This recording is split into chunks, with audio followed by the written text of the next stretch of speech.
Jesus and Dionysus. Parallels between Jesus and Dionysus have been noted as early as Justin Martyr, the early church father, who said that the Dionysian stories had ripped off Jesus ahead of time before Jesus came around, and because that's what demonic forces do.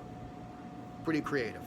But it's odd that since those parallels have been noted so early and often, it never really quite coalesces into a theory or even a hypothesis or even suggestions about what that does to our interpretations of the Gospels. They're still seen in isolation as sui generis, their own thing, and I think it's about time for that to start to break down.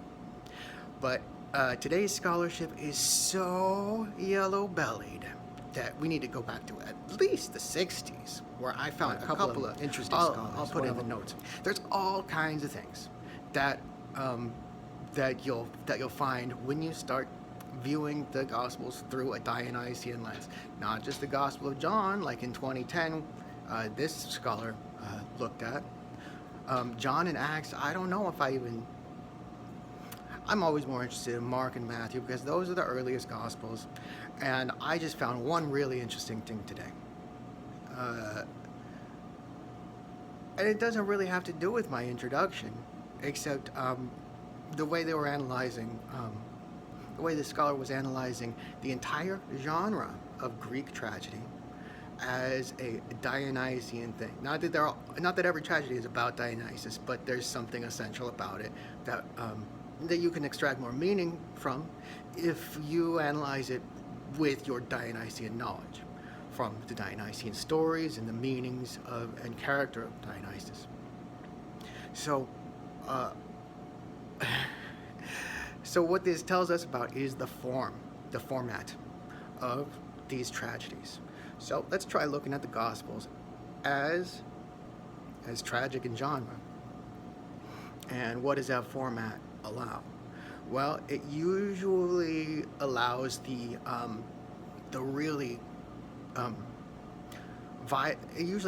violence that's necessary for a tragedy to happen off stage, and then it's reported by someone. Because it's just hard to stage battles and murders and stuff. It's easier just to have somebody walk out on stage and say, hey, there was a battle or a murder or something. So with this in mind, I thought, I gotta look at the crucifixion scene because this means that this should be missing. Maybe it was filled in later. Let me repeat that.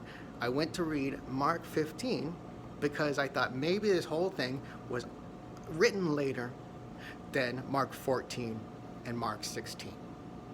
And I looked at it and it just bloomed or shattered in multiple valence.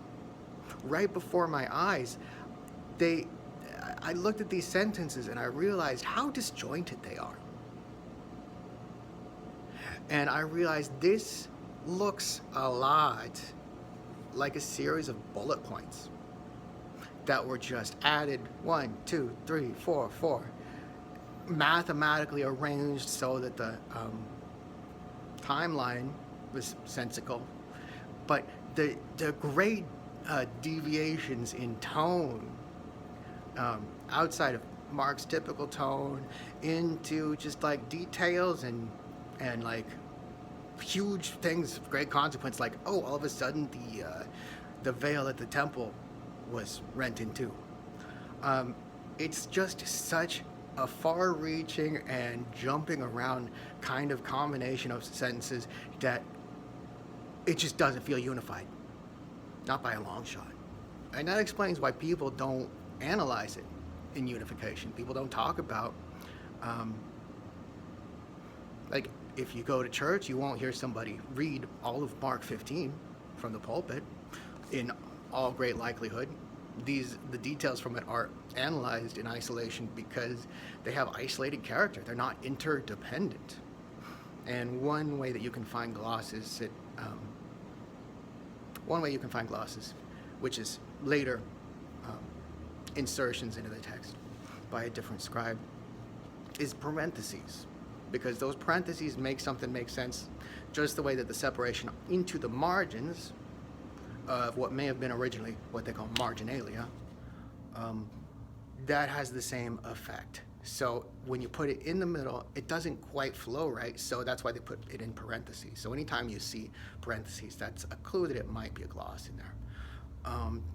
Yeah, this is probably all I want to say for now, but oh yeah, and the name of Judas. At the same time, I was thinking how inappropriate it is that Judas Iscariot, the betrayer, is just some guy. How is it that this is just some guy? It's not rich with irony like it would be if Judas, the brother of Jesus, had been the one to betray him, or if Judas Thomas Didymus, the twin, ... of Jesus, question mark, had betrayed him. These are seen as a series of different people named Judas, who, if you're looking at it from less of a literary, analytical point of view and more of a historical one, thinking these are real people, really named Judas, I wonder if maybe that's not their given name, or not their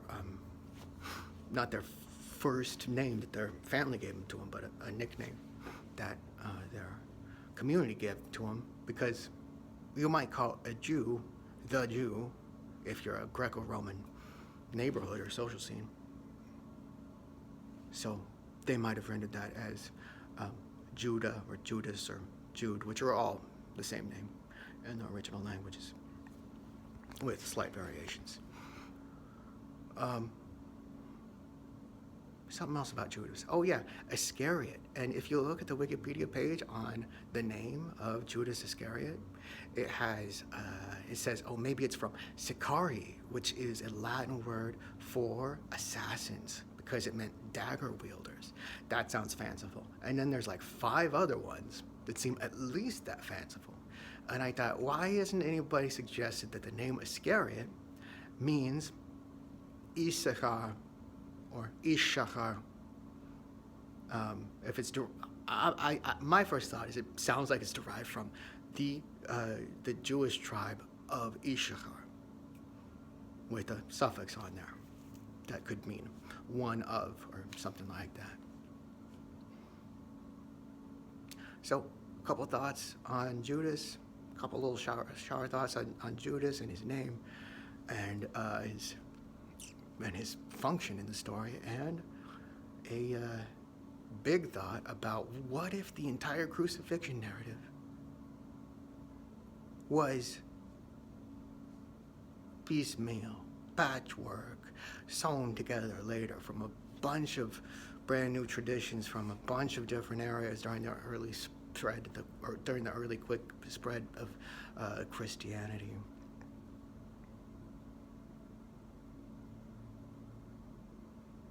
I hope that's comprehensible. I really don't feel good. Wish me luck, and wish me like, and wish me subscribe.